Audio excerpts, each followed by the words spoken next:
ఇక కన్యారాశి వారికి శ్రీ విశ్వావసునామ సంవత్సరంలో జరిగే శుభాశుభ ఫలితాల గురించి మనం వివరంగా మాట్లాడుకుందాం. ఈ విశ్వావసునామ సంవత్సరంలో కన్యారాశి వారికి ఆదాయం 14, వ్యయం 2, రాజ్యపూజ్యం 6, అవమానం 6గా ఉంటుంది. ఈ సంవత్సరం విశేష గురుబలం ఉండడం వల్ల కన్యారాశి వారు విజయాల బాటలో దూసుకు వెళ్తారు అని ఒక్క మాటలో చెప్పవచ్చు. కాకపోతే సప్తమ శని కొంత ప్రతికూలం కాగా షష్టమంలో రాహువు, వ్యయంలో కేతువుల యొక్క ప్రభావం మిశ్రమంగా ఈ సంవత్సరం వీరి మీద ఎక్కువగా ఉంటుందని చెప్పొచ్చు. మొత్తానికి కన్యారాశి వారికి గత సంవత్సరం కంటే కూడా ఈ విశ్వావసునామ సంవత్సరం బాగుంటుంది అని చెప్పవచ్చు. ఇక ఆర్థిక విషయాల్లో కూడా వీరు చక్కటి ప్రగతి సాధిస్తారు. అదేవిధంగా కొన్ని సందర్భాల్లో ఎదుటి వ్యక్తికి డబ్బు అప్పుగా ఇచ్చి ఇంకా తిరిగి రాదు అని చెప్పి ఆశ వదిలేస్తుంటామండి. కన్యారాశి వారికి అటువంటి మొండి బకాయిలు ఏమన్నా ఉంటే ఈ సంవత్సరం వసూలు అయ్యే అవకాశం ఉంది కాబట్టి ప్రయత్నించడం మంచిది. అదేవిధంగా కోర్టు వ్యవహారాల్లో కూడా వీరికి అనుకూలమైన తీర్పుకు అవకాశం ఉంది. అదేవిధంగా వీరి యొక్క ఆలోచనలను కుటుంబ సభ్యులు కూడా మెచ్చుకుంటారు, ఆచరిస్తారు.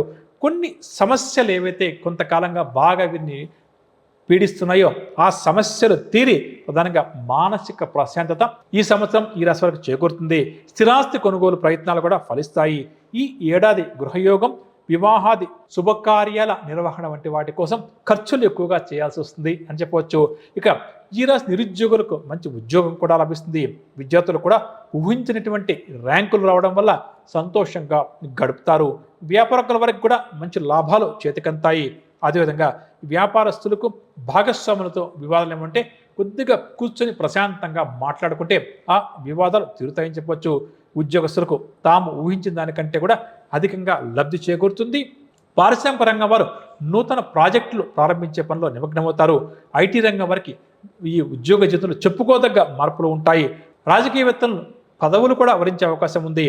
కళారంగం వారు మంచి అవకాశాలు లభించడం వల్ల ఎక్కువగా అవకాశాలు రావడం వల్ల ఈ సంవత్సరం మీరు కాస్త ఉక్కిరి బిక్కరవుతారు. వ్యవసాయదారుల యొక్క ఆశలు కూడా నెరవేరుతాయి. కాకపోతే సప్తమ శని అంటే 7వ ఇంట శని, వ్యయంలో కేతు ప్రభావం వల్ల కొంత ఇబ్బందులు ఉంటాయి. ముఖ్యంగా చర్మ, నరాలు, జ్వర సంబంధిత రుగ్మతలు వీరిని అప్పుడప్పుడు బాధిస్తూ ఉంటాయి అని చెప్పవచ్చు. అదేవిధంగా కొన్ని విషయాలలో భార్యాభర్తల మధ్య మాట పట్టింపులు కూడా ఏర్పడే అవకాశం ఉంది. కాబట్టి దీన్ని కూడా జాగ్రత్తగా గమనించుకోవాలి. ముఖ్యంగా తొందరపాటు మాటలు మాట్లాడకుండా ఆచితూచి వ్యవహరిస్తూ ఆలోచించి నిర్ణయాలు తీసుకుంటూ ముందుకు సాగడం వీరికి చాలా మంచిది అని చెప్పవచ్చు. ఇక వీరు పాటించాల్సిన పరిహార విషయానికి వస్తే శని, కేతు గ్రహాలకు సంబంధించి ప్రత్యేకమైన పరిహారాలు చేయించుకోవడం ఒకటి. ఆ తర్వాత శ్రీ గురు దత్తాత్రేయ స్వామి వారి యొక్క నామస్మరణ వీరు ఎక్కువగా చేస్తుంటే సంవత్సరం అంతా కూడా గురుబలం విశేషంగా పెరుగుతుంది. దీనివల్ల ఇతర గ్రహాల యొక్క వ్యతిరేక పరిస్థితులను గురుబలంతో అధిగమించగలుగుతాము అని చెప్పవచ్చు.